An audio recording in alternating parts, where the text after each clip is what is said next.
Hello friends, welcome again on my channel. दोस्तों, आज मैं लेकर आया हूँ आपके लिए जावा का एक और नया वीडियो। और आज के वीडियो में हम डिस्कस करेंगे कि हम कैसे किसी क्लास के डेटा मेंबर्स को असेस कर सकते हैं। अपने पिछले वीडियो में हमने देखा था कि क्लास क्या होती है, उसका ऑब्जेक्ट क्या होता है, कैसे हम ऑब्जेक्ट क्रिएट करते हैं, कैसे क्लास को डिफाइन करते हैं और कैसे हम ऑब्जेक्ट का यूज करके उस क्लास के फंक्शंस को कॉल करते हैं। लेकिन आज के वीडियो में हम देखेंगे कि अगर किसी क्लास के डेटा मेंबर्स को, मतलब कि वेरिएबल्स को अगर हमें एक्सेस करना है तो वो हम कैसे करेंगे, by creating the object of that class.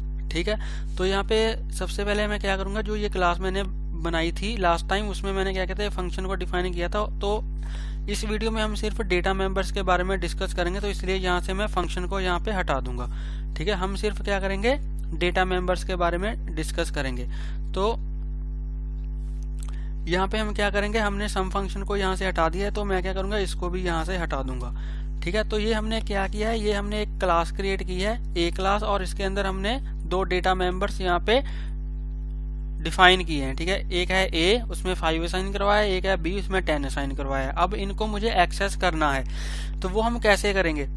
तो यहाँ पे मैंने क्या किया, एक मेन क्लास क्रिएट की है जिसके अंदर हमारा मेन फंक्शन है। ठीक है, तो जब भी हम क्लासेस क्रिएट करते हैं तो एक हमारी मेन क्लास होती है जिसके अंदर हमारा मेन फंक्शन होता है। तो उसी के अंदर हम जो बाकी की क्लासेस है हमारी, उनके ऑब्जेक्ट्स क्रिएट करते हैं और उनके ऑब्जेक्ट्स के थ्रू ही हम उन क्लासेस के डेटा मेंबर्स और मेंबर फंक्शंस को एक्सेस करते हैं। तो यहाँ पे हमने क्या किया, ए क्लास का एक ऑब्जेक्ट क्रिएट किया है ओबी। ठीक है, ओबी किस क्लास का ऑब्जेक्ट है, ए क्लास का। तो इसका मतलब कि ओबी ऑब्जेक्ट की मदद से हम ए क्लास के डेटा मेंबर्स को यहाँ पे एक्सेस कर सकते हैं। तो मैं यहाँ पे आपको दिखाता हूँ। लेट से अगर मैं यहाँ पे लिखूं, मैं कैसे इनको कैसे एक्सेस करूंगा, तो यहाँ पे मैं लिखूंगा लेट से system dot out dot println. ठीक है, system dot out dot println. और अगर मैं इनको डिस्प्ले करवाना चाहूँ, इनकी वैल्यू को प्रिंट करवाना चाहूँ, तो वो मैं कैसे करवाऊंगा। तो यहाँ पे मैं लिखूंगा ओबी डॉट ए। ठीक है, तो यहाँ पे मैं लिखूंगा ओबी डॉट ए। और ऐसे ही अगर मैं बी को प्रिंट करवाना चाहता हूँ, तो यहाँ पे मैं लिखूंगा इसको यहाँ पे लिखूंगा ओबी डॉट बी। कॉपी, इसको कॉपी करूंगा और यहाँ पे लिख दूंगा ओबी डॉट बी, ओबी डॉट बी। ठीक है, तो कंपाइलर को कैसे पता चलेगा, कंपाइलर को पता चलेगा इस ऑब्जेक्ट की मदद से, क्योंकि ऑब्जेक्ट किस क्लास का हमने क्रिएट किया है, ए क्लास का। तो जब ये यहाँ पे आएगा तो ये देखेगा ओके ओबी किस क्लास का ऑब्जेक्ट है, ए क्लास का ऑब्जेक्ट है, और ए किस क्लास का वेरिएबल है, ए क्लास का। तो ये देखेगा ओके ओबी डॉट ए, मतलब कि ओबी ऑब्जेक्ट की मदद से हम ए क्लास के वेरिएबल को यहाँ पे एक्सेस कर रहे हैं। अगर मैं किसी और क्लास का यहाँ पे वेरिएबल लिख दूं तो ये हमें क्या करेगा, हमें एरर देगा। ठीक है, वो भी मैं आपको एक बार दिखा देता हूँ कि कैसे एरर देगा। सबसे पहले हम क्या करेंगे, इसको यहाँ पे प्रिंट करके देखते हैं कि ये प्रिंट हो रहा है या नहीं। ठीक है, तो यहाँ पे मैं टर्मिनल ओपन करूंगा और सबसे पहले क्या करूंगा, इसको यहाँ पे कंपाइल करूंगा। कंपाइल हम कैसे करते हैं, यहाँ पे लिखूंगा जावा सी ए डॉट जावा, जावा सी, उसके बाद लिखूंगा ए नहीं, जो हमारी मेन क्लास है उसका नेम यहाँ पे लिखेंगे। कौन सी क्लास है हमारी, डेमो क्लास। ठीक है, जो हमारी मेन क्लास है उसका नेम हम लिखेंगे, तब हमारा जो प्रोग्राम है वो कंपाइल होगा। ठीक है, जिस क्लास के अंदर हमारा मेन फंक्शन है उसी क्लास का नेम आपको यहाँ पे लिखना है, ताकि उसी क्लास का नेम आपको यहाँ पे लिखना है जब आप प्रोग्राम को कंपाइल करोगे। ठीक है, मैं आपको दोबारा से रिपीट कर रहा हूँ, जिस क्लास के अंदर हमारा मेन फंक्शन है उस क्लास का नेम आपको यहाँ पे लिखना है जब आप प्रोग्राम को कंपाइल करोगे। तो यहाँ पे मैं लिखूंगा डेमो डॉट जावा। ठीक है, तो यहाँ पे इसको मैं एंटर करूंगा, तो यहाँ पे क्या होगा, हमारा जो प्रोग्राम है वो कंपाइल हो जाएगा। तो देखते हैं कि इसके अंदर कोई एरर है या नहीं। अगर कोई एरर होगी तो यहाँ पे हमें वो रिटर्न हो जाएगी। ठीक है जी, तो फ्रेंड्स ये देखिए यहाँ पे हमारा जो प्रोग्राम है वो कंपाइल हो चुका है, इसके अंदर कोई भी एरर नहीं है। अब मैं क्या करूंगा, प्रोग्राम को रन करूंगा। तो प्रोग्राम को रन करने के लिए यहाँ से हम लिखेंगे ओनली जावा और डेमो, जावा स्पेस डेमो। तो यहाँ पे मैं इसको रन करूंगा, तो यहाँ पे ये देखिए ए और बी की जो वैल्यू है वो यहाँ पे प्रिंट हो रही है। ए की वैल्यू क्या है, 5 है, बी की वैल्यू क्या है, 10 है। ठीक है जी, तो ऐसे किसी क्लास का ऑब्जेक्ट क्रिएट करके हम उस क्लास के डेटा मेंबर्स को एक्सेस कर सकते हैं। अब लेट्स से यहाँ पे मैं किसी और क्लास का मैं और क्लास यहाँ पे क्रिएट करता हूँ, ठीक है। लेट्स से मैंने कोई और क्लास क्रिएट की, लेट्स से बी, और इस क्लास की बॉडी के अंदर कुछ भी नहीं है, ठीक है, ये एम्प्टी क्लास है। अगर मैं इस क्लास का ऑब्जेक्ट क्रिएट करूँ यहाँ पे, ठीक है, इसको कॉपी करूंगा और यहाँ पे इस क्लास का ऑब्जेक्ट क्रिएट करूँ और यहाँ पे मैं लिखूँ बी, ठीक है, BOB1 और यहाँ पे लिख दूं न्यू बी। अब आप देखो कि मैंने बी क्लास का ऑब्जेक्ट क्रिएट किया है OB1, लेकिन बी क्लास के अंदर मैंने कोई भी डेटा मेंबर डिफाइन नहीं किया है। तो अगर मैं यहाँ पे OB1 यहाँ पे लिखूं OB1.A, ठीक है, और यहाँ पे लिखूं OB1.B, तो ये हमें क्या करेगा, अगर मैं इसको प्रोग्राम को कंपाइल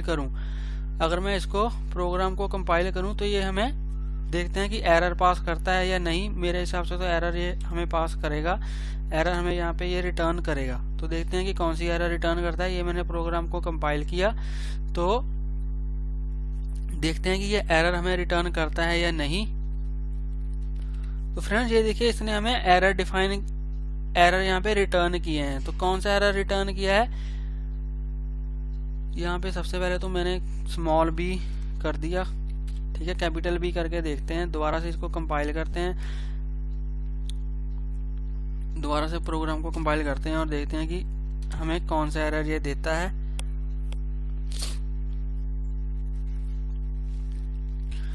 तो फ्रेंड्स ये देखिए, इसने 2 एरर हमें रिटर्न किए हैं। कौन सा error, can not find symbol, तो इसको ये जो A है ये मिल ही नहीं रहा, क्योंकि हमने ऑब्जेक्ट कौन सी क्लास का क्रिएट किया है, यहाँ पे कौन सी क्लास के ऑब्जेक्ट से हम A और B को कॉल कर रहे हैं, OB1 से। OB1 कौन सी क्लास का है, B क्लास का, लेकिन B क्लास में तो कोई A और B है ही नहीं, तो इसको ये मिल ही नहीं रहे A और B, ठीक है। अगर मैं यहाँ पे A क्लास का ऑब्जेक्ट यहाँ पे यूज करूँ, A क्लास का ऑब्जेक्ट कौन सा है, OB, तो अगर मैं यहाँ पे OB यूज करूँ तो ये अच्छे से काम करेगा, क्योंकि OB कौन सी क्लास का ऑब्जेक्ट है, A क्लास का, और A क्लास के अंदर A और B हैं, तो इसको ये यहाँ पे A और B की वैल्यू को यहाँ पे प्रिंट कर देगा। अगर मैं दोबारा से इसको सेव करके यहाँ पे रन करूँ तो आप देखोगे कि हमारा जो प्रोग्राम है वो रन हो जाएगा, इसमें कोई भी एरर नहीं आएगी, ठीक है जी। देखते हैं एक बार दोबारा से इसको रन करके, तो ये देखिए फ्रेंड्स, अभी एरर कोई भी नहीं आई है, हमारी प्रोग्राम हमारा रन हो चुका है। अगर मैं इसको कंपाइल हो चुका है, अगर मैं इसको रन करूं तो यहाँ पे ये देखिए A और B की वैल्यू हमें मिल रही है, ठीक है फ्रेंड्स। तो ऐसे किसी क्लास का ऑब्जेक्ट क्रिएट करके और उस क्लास के डेटा मेंबर्स को हम एक्सेस कर सकते हैं। अगर मैं इनकी वैल्यू को चेंज भी करना चाहूँ, लेट्स से अगर मैं पहले इसको प्रिंट करा दूं, अगर मैं इनकी वैल्यू को चेंज भी करना चाहूँ तो वो भी मैं कर सकता हूँ। अगर मैं A में कुछ और असाइन करवाना चाहूँ, लेट्स से यहाँ पे मैंने A में 40 असाइन करवा दिया, तो वो भी मैं करवा सकता हूँ, ठीक है, ऐसे, ठीक है। ऐसे ही मैं B में भी असाइन करवा सकता हूँ। अगर मैं B में यहाँ पे असाइन करवाऊँ, अगर मैं B में यहाँ पे असाइन कराऊँ, इसको यहाँ से मैं क्या करूँगा, इसको कॉपी करूँगा, कॉपी करने के बाद इसको यहाँ पे पेस्ट कर दूंगा, और OB.B में यहाँ पे अगर मैं कुछ और वैल्यू असाइन करवा दूँ, लेट्स से मैंने 70 असाइन करवा दिया, ठीक है, और इसी को यहाँ पे मैं प्रिंट करवा दूँ। इसको यहाँ से मैंने कॉपी किया, कॉपी करने के बाद इसको यहाँ पे पेस्ट कर दिया। तो अब अगर मैं इसको सेव करूँगा, सेव करके इसको दोबारा से यहाँ पे कंपाइल करूँगा, तो हमारा प्रोग्राम अब भी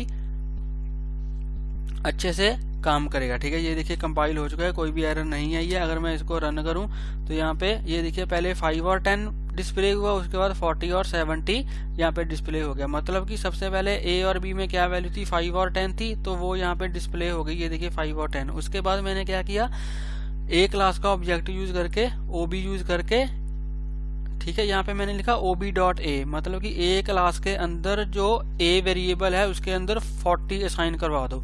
ऐसे ही OB.B, OB कौन सी क्लास का ऑब्जेक्ट है, A क्लास का। ऐसे ही मैंने यहाँ पे बोला A क्लास के B वेरिएबल के अंदर, ठीक है, A क्लास के B वेरिएबल के अंदर पहले 10 असाइन था, यहाँ पे मैंने बोल दिया A क्लास के B वेरिएबल के अंदर 70 असाइन करवा दो, तो यहाँ पे 70 असाइन हो गया। जब मैंने इसको प्रिंट करवाया तो ये देखिए A में क्या प्रिंट हो रहा है, 40 प्रिंट हो रहा है, और B में क्या प्रिंट हो रहा है, 70 प्रिंट हो रहा है, ठीक है जी। तो ऐसे हम एक्सेस करते हैं किसी क्लास के डेटा मेंबर्स को by using the object of that class. I hope आपको ये अच्छे से समझ आया होगा। मैंने अपनी तरफ से बिल्कुल इसको सिंपल रखने की कोशिश की है ताकि आपको अच्छे से समझ में आए। अगर आपको ये वीडियो अच्छा लगा हो तो प्लीज़ इस वीडियो को लाइक करें, शेयर करें और मेरे यूट्यूब चैनल को सब्सक्राइब करें। और अगर आपको इसमें कोई भी डाउट हो आप मुझे कमेंट सेक्शन में पूछ सकते हो। और प्लीज़ बेल आइकन को हिट कर लेना ताकि मेरी लेटेस्ट वीडियोज़ की नोटिफिकेशन आपको मिलती रहे और आपसे कोई भी वीडियो मिस ना हो। तो मिलते हैं एक नई वीडियो में एक नए टॉपिक के साथ। तब तक के लिए हंसते रहिए, मुस्कुराते रहिए, सीखते रहिए और सिखाते रहिए। Thank you for watching.